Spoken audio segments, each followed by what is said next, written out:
A convicted killer who survived a botched execution is trying to avoid setting a date for a second attempt at lethal injection.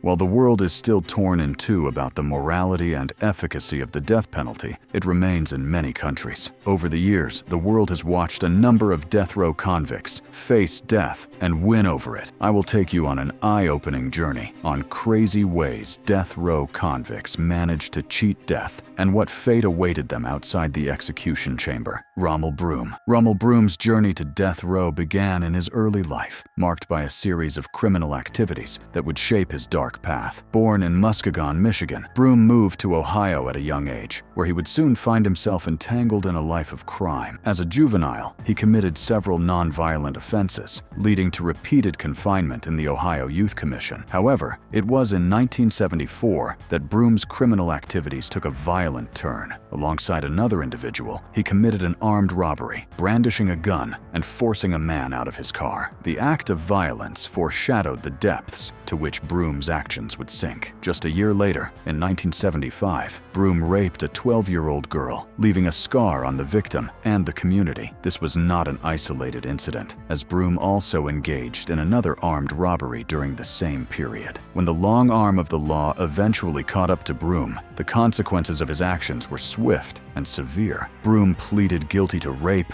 aggravated robbery, and robbery, resulting in a prison sentence. Little did anyone know that these crimes were just a prelude to the horrors that would follow. In 1984, after being released from prison, Rommel Broom's criminal activities escalated to a chilling climax with the abduction, rape, and murder of 14-year-old Trina Middleton. This heinous act sent shockwaves through the community and solidified Broom's place as a perpetrator of unspeakable evil. For the residents in the affected community, it was a year filled with terror and tragedy. Broom's attempt to abduct a 12-year-old girl earlier in the year had already sent shockwaves through the neighborhood, but it was Trina Middleton who would become his tragic victim. Shortly after, Broom struck again, but this time around, the victim's mother and witnesses intervened, preventing another potential tragedy. The weight of Broom's crimes was undeniable, and he faced numerous charges, including aggravated murder. The evidence against him was overwhelming, and he was found guilty. The sentence was death, a punishment that seemed fitting for the magnitude of his crimes. The murder of Trina Middleton remains a haunting reminder of the darkness that can reside within the human soul. It was a crime that shattered lives and left a community in mourning. But little did anyone know that the story of Rommel Broom was far from over. The story of Rommel Broom took an astonishing turn when the time for his execution arrived. In 2009, Broom's first attempt at lethal injection was scheduled for September 15th. However, what unfolded in the execution chamber was beyond anyone's imagination. As the appointed time approached, executioners struggled to locate a suitable vein for the lethal injection. Minutes turned into hours, and the procedure was ultimately called off. Rommel Broom had miraculously survived his first encounter with death. The failed execution attempt sparked a legal and ethical firestorm. Questions arose about the constitutionality of subjecting a person to a second attempt at execution for the same crime. It was scheduled for June 2020, with the world holding its breath to see if lightning could strike twice. However, fate had other plans. The execution was delayed until March 2022 due to legal challenges and the unforeseen circumstances of the COVID-19 pandemic. Tragically, Rommel Broom's story took a final, unexpected turn. On December 28, 2020, he passed away in prison from suspected COVID-19 complications. His death marked the end of a tumultuous and shocking chapter in the history of death row. John Babacom. In the quaint village of Abbotskerswell, Devon, a young boy named John Babacom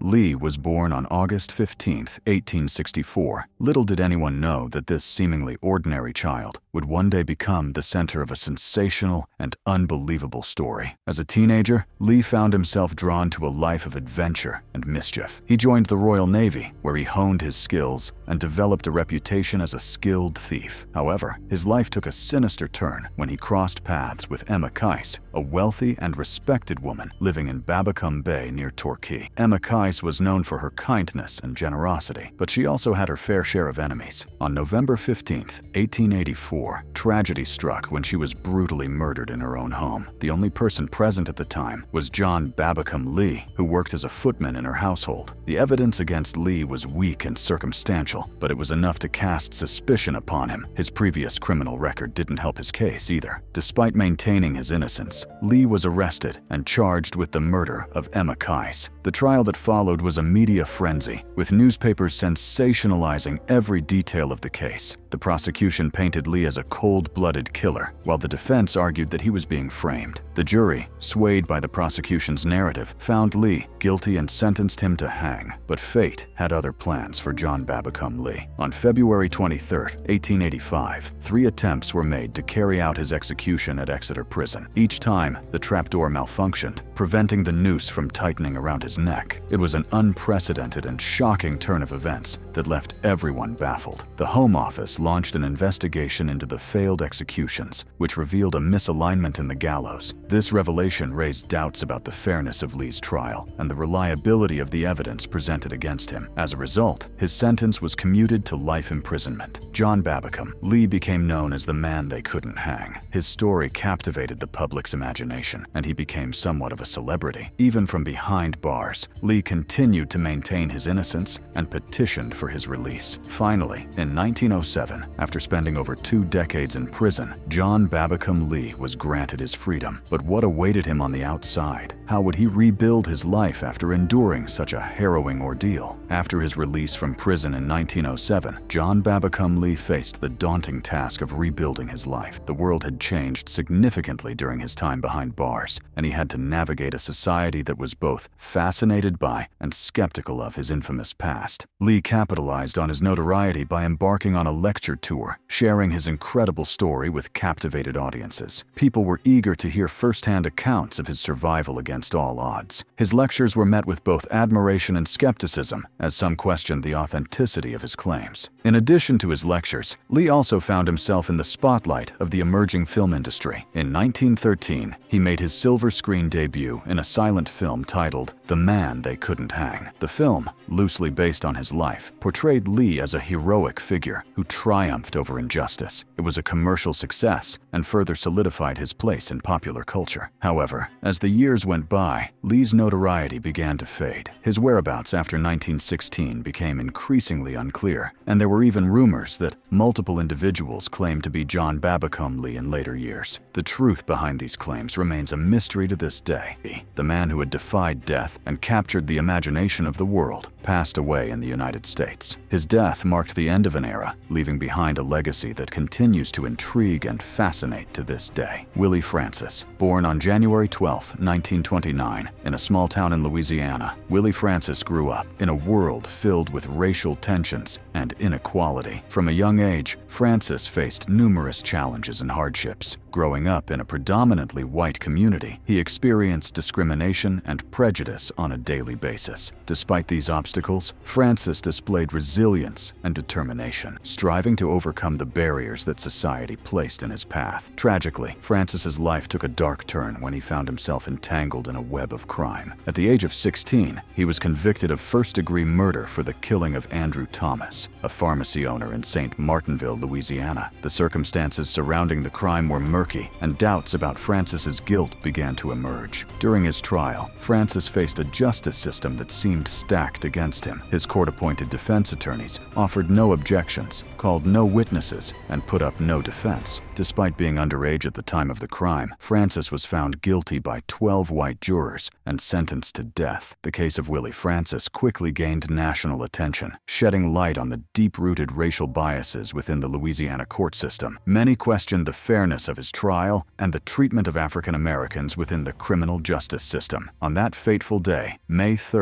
1946, Francis was led to the electric chair, where he would face his supposed execution. Strapped in and awaiting his fate, the unimaginable happened. Something went terribly wrong, and Francis miraculously survived the electrocution. The world was left in shock, and the media dubbed him the teenager who was executed twice. Francis later described the excruciating pain he endured as electricity surged through his body. It was later discovered that the electric chair had been set up incorrectly by two executioners who had been drinking the night before. Despite the misstep, the executioner was furious at Francis and vowed to get him the next time. The events leading up to the murder of Andrew Thomas were shrouded in mystery. Francis had been arrested on suspicion of being a drug dealer's accomplice, but the evidence against him was dubious at best. Many believed that he was coerced into making false confessions, a common occurrence in a time when racial tensions ran high. As the world watched in disbelief, Francis's survival became a symbol of hope for those who believed in his innocence. It also shed light on the deep-rooted flaws within the justice system, where a young black man could be sentenced to death based on questionable evidence and inadequate legal representation. Following the failed execution, Francis's survival ignited a fierce legal battle that would captivate the nation. His father, determined to save his son's life, hired a new lawyer to appeal his death sentence. The case quickly gained momentum, attracting the attention of civil rights activists and legal experts who saw Francis's plight as a symbol of the injustices faced by African Americans in the criminal justice system. The new legal team argued that it would be unconstitutional to execute Francis after the failed attempt. They contended that it would constitute cruel and unusual punishment, a violation of his Eighth Amendment rights. The case eventually made its way to the U.S. Supreme Court, where the fate of Willie Francis hung in the balance. In a stunning turn of events, the Supreme Court ruled against Francis in a 5-4 decision. The majority opinion stated that the failed execution did not constitute double jeopardy, as the punishment had not been completed. It was a devastating blow to Francis and his supporters, who had hoped that the highest court in the land would intervene and spare his life. Francis's story became a rallying cry for those advocating for reform and equal justice under the law. Anne Green, born in the late 1620s in the peaceful village of Steeple Barton, Anne Green grew up in a world filled with simplicity and tradition. As she entered her early adulthood, she found employment as a scullery maid in the household of Sir Thomas Red, a respected justice of the peace residing in the nearby town of Duns Tew. Anne's days were filled with the mundane tasks of a servant, but her life would soon be disrupted by an unexpected and scandalous affair. It was within the walls of Sir Thomas Reed's home that Anne's path crossed with that of Geoffrey Red, Sir Thomas's grandson. Geoffrey, a young man of only 16 or 17 years old, seduced Anne, who was 22 at the time. Their forbidden relationship blossomed in secret, leading to a consequence neither of them could have foreseen. Anne soon discovered that she was pregnant with Geoffrey's child. Fear and desperation consumed her as she grappled with the consequences of their actions. Determined to conceal her pregnancy, she hid the truth from the world, hoping to protect both herself and the unborn child. However, fate had other plans. Anne's pregnancy took a tragic turn when she miscarried after 17 weeks. Unbeknownst to Anne, her secret was not as well guarded as she had hoped. A fellow servant discovered the truth and reported her to the authorities, accusing her of infanticide. The wheels of justice began to turn, and Anne Green's life would never be the same again. She was arrested and charged with murder under the Concealment of Birth of Bastards Act of 1624, a crime that carried a punishment as severe as death. The trial that followed was filled with tension and speculation. Despite evidence that the fetus was underdeveloped and that Anne had experienced complications, the court found her guilty of murder. The sentence was clear: death by hanging. The day had arrived. December 14, 1650, marked the fateful moment when Anne Green was to face the gallows at Oxford Castle. The townspeople gathered, eager to witness justice being served, but little did they know they were about to witness an event that would defy all expectations. As the noose tightened around Anne's neck, the crowd held their breath, awaiting the finality of her punishment. But as the trapdoor was released, something unimaginable happened. Anne's body went limp, and it seemed as though her life had come to an end. Anne's lifeless body was taken down from the gallows and handed over to the physicians from the University of Oxford for dissection. It was a common practice at the time to use the bodies of executed criminals for medical research. Little did they know they were about to make a shocking discovery. As the physicians began their examination, they noticed something extraordinary. Anne Green, the woman who had just been hanged, was still breathing. The room filled with a mixture of disbelief and awe. How could someone someone survive such a traumatic event? Without hesitation, the physicians sprang into action, desperate to save Anne's life. They tried various remedies, from bleeding to massage, in an attempt to revive her. Hours turned into an agonizing wait as they fought to bring her back from the brink of death. And then, after 14 long hours, a miracle occurred. Anne Green regained consciousness. The room erupted in a mixture of relief and astonishment. Against all odds, she had cheated death. Anne's recovery was nothing short of remarkable. Though she had survived, the trauma had taken its toll. She suffered from amnesia, unable to recall the events surrounding her execution. But she was determined to move forward, to embrace the second chance at life she had been given. Anne returned to her hometown of Steeple Barton, carrying with her the coffin that was meant to be her final resting place. It served as a haunting reminder of the ordeal she had endured. Her survival became the talk of the town, a story that spread far and wide, captivating the public's imagination. Many saw Anne Green's survival as nothing short of a miracle. Her story, once seen as a shocking and unbelievable event, became a part of history, reminding us of the strength of the human spirit and the power of second chances. William Duell. In the year 1740, William Duell, a young man of just 17, found himself entangled in a web of crime that would forever change his destiny. In the quiet suburb of Acton, a heinous act had taken place, the rape of Sarah Griffin. Duell, along with 4 others, was implicated in this unspeakable crime. Born in 1723, Duell had a troubled upbringing, marked by poverty and desperation. His life took a sinister turn when he became involved with a notorious gang, known for their nefarious activities. Little did he know that this association would lead him down a path of darkness and ultimately to the gallows. The trial was swift, and the verdict was damning. William Duell was sentenced to death by hanging. The date was set, November 24th, 1740. As the day approached, the public's curiosity grew, and whispers of the impending execution filled the streets of London. On that fateful day, the condemned were led to the gallows, their faces etched with fear and resignation. The crowd held its breath as the executioner prepared to carry out the sentence. But what happened next would defy all expectations and send shockwaves through the city. As the hangman's noose tightened around Duell's neck, the world stood still. The trapdoor was released, and bodies dropped, their lives extinguished in an instant. But when it came to William Duell, something inexplicable occurred. As Duell's lifeless body hung from the gallows, it was taken to the anatomy theater at the Worshipful Company of Barbers and Surgeons for medical training. The intention was to dissect the remains, to study the inner workings of a criminal's body. But what the anatomists discovered left them dumbfounded. William Duell was alive. Slowly, he regained consciousness, defying the very concept of death. Within 2 hours, he sat upright, shocking those who had witnessed his execution. The news spread like wildfire, and the public was left in awe of this miraculous survival. Duell was quickly taken back to Newgate Prison, where he had been held prior to his execution. Despite suffering from a fever and delirium during his trial and the hanging, he had no recollection of the events that had transpired. It was as if he had been granted a second chance at life. However, as news of William Duell's survival spread like wildfire, the public was consumed by a mixture of awe, disbelief, and curiosity. How could a man cheat death in such a dramatic fashion? Speculations ran wild, with some attributing his survival to divine intervention, while others believed it to be the work of dark forces. The authorities, faced with the overwhelming public interest, were compelled to investigate further. Medical experts were called upon to examine Duell and shed light on the inexplicable circumstances surrounding his survival. Their findings would only deepen the mystery. The medical examination revealed that William Duell had suffered from a high fever and delirium during his trial and execution. It was believed that this state of extreme physical distress had somehow played a role in his ability to survive the hanging. But how could such a dire condition save a man from the clutches of death? The prevailing theory was that the fever had caused Duell's body to enter a state of suspended animation, a phenomenon rarely witnessed and poorly understood at the time. This extraordinary occurrence injuries, combined with the lack of oxygen during the hanging, had somehow preserved his life. The case of William Duell also sparked debates among intellectuals and philosophers of the time. They grappled with the implications of his survival, questioning the very nature of life and death. It became a topic of philosophical discourse, with some arguing that Duell's experience challenged long-held beliefs about mortality. The authorities, faced with this unprecedented situation, were left with a dilemma. What should be done with a man who had cheated death? The public's fascination with Duell's case only intensified, and the decision was made to change his sentence. Instead of facing the gallows once again, William Duell was sentenced to penal transportation. He was exiled for life to North America, where he would spend the rest of his days in the bustling city of Boston, and so serves as a reminder of the extraordinary and the inexplicable, a testament to the resilience of the human spirit. John Smith. John Smith, born in the late 17th century, had a humble beginning as the son of a farmer in Malton. Growing up in a small village, he seemed destined for a simple life. However, fate had other plans in store for him. As a young man, Smith was an adventure seeker and soon found himself enlisting in the Navy. Smith's time in the Navy was filled with excitement and danger. He sailed the high seas, facing storms, battles, and the constant threat of enemy ships. However, he wanted more. After being discharged from the Navy, Smith found himself at a crossroads. Uncertain of what the future held, he enlisted as a soldier. It was during this time that he fell in with a group of unsavory characters who introduced him to a life of crime. Smith's involvement with these bad associates marked the beginning of his career as a housebreaker. He quickly learned the tricks of the trade, mastering the art of breaking into homes and stealing valuable items. His daring escapades and ability to evade capture earned him a reputation among the criminal underworld of London. But as with any life of crime, there are consequences. On that fateful day, December 5th, 1705, Smith's luck ran out. He was accused of 4 indictments and convicted of 2,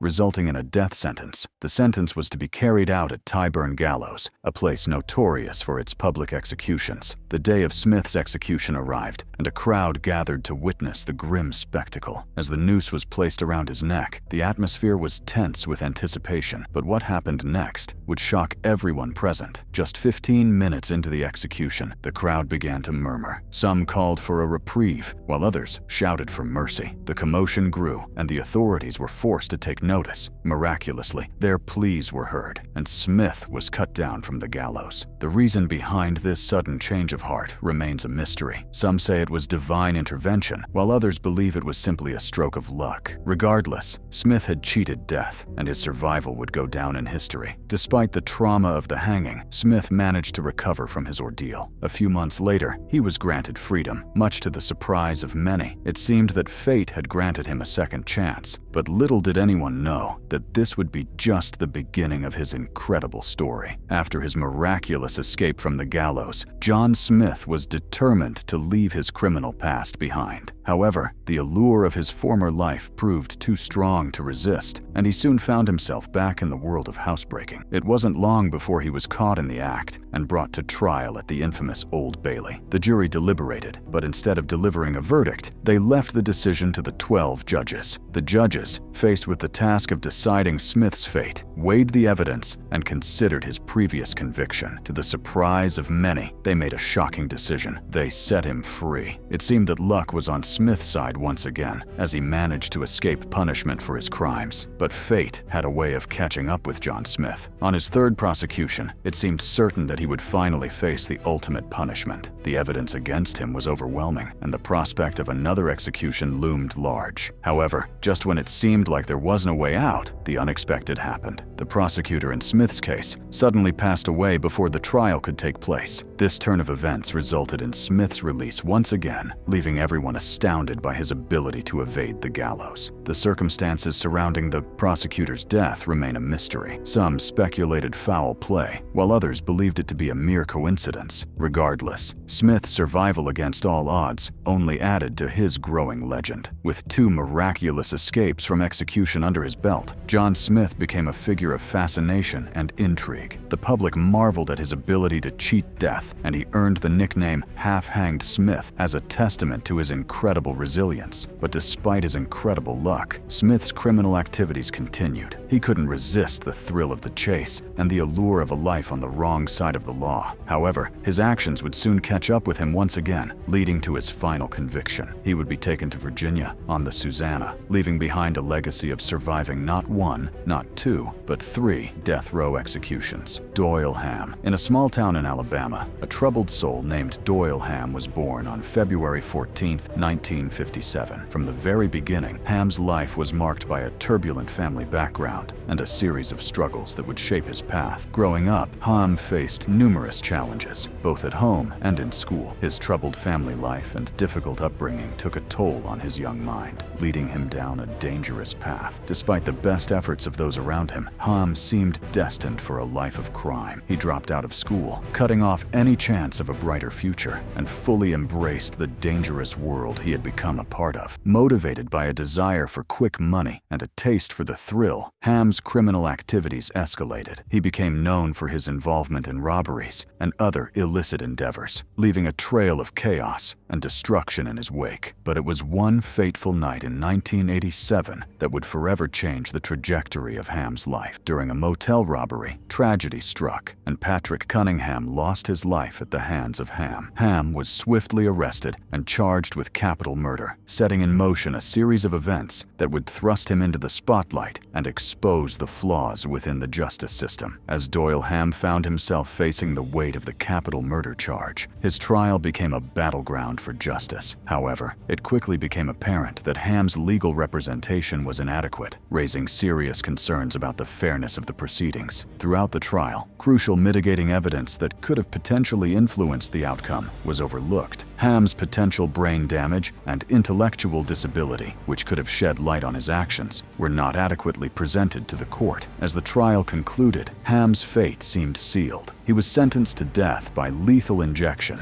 a decision that would set in motion a series of appeals and post-conviction proceedings. The flaws in Hamm's trial and the subsequent appeals prompted a group of former judges and state bar association presidents to petition the U.S. Supreme Court for legal relief. They argued that Hamm's case was marred by inadequate representation and the failure to consider crucial evidence. Despite these efforts, Hamm's journey through the justice system was far from over. His battle with lymphatic cancer further complicated his case, as the illness made it increasingly difficult to administer the drugs used in lethal injections. The difficulties in accessing Hamm's veins for lethal injections became a significant hurdle, raising questions about the feasibility of carrying out the execution. In 2018, the Alabama Department of Corrections attempted to execute Hamm, unaware of the shocking turn of events that awaited them. What followed was a 3-hour-long ordeal that shocked the world. Medical professionals struggled to find a usable vein, subjecting Hamm to extensive and painful attempts to administer the lethal injection. Hamm endured unimaginable pain as the medical team probed his body in search of a suitable vein. The botched execution drew widespread condemnation, shining a spotlight on the cruelty of the death penalty. Calls for clemency echoed around the world, coming from human rights experts, anti-death penalty advocates, and even former judges. The international attention and concerns about the execution reached the highest levels, prompting a civil rights lawsuit that sought to address the injustices he faced. The lawsuit shed light on the cruel and unusual punishment Hamm endured during the attempted execution, raising important questions about the ethics and constitutionality of the death penalty. As the case unfolded, the disclosure of Alabama's execution protocol further exposed the flaws within the system. The public learned of the extensive and painful attempts made to find a usable vein, resulting in injuries to Hamm and a spectacle that shocked the world. Although the people on this list may or may not have committed the crimes they were sentenced for, many find it inspiring that they were given a second chance at life. Check out this next video to learn more about the experiences of death row inmates.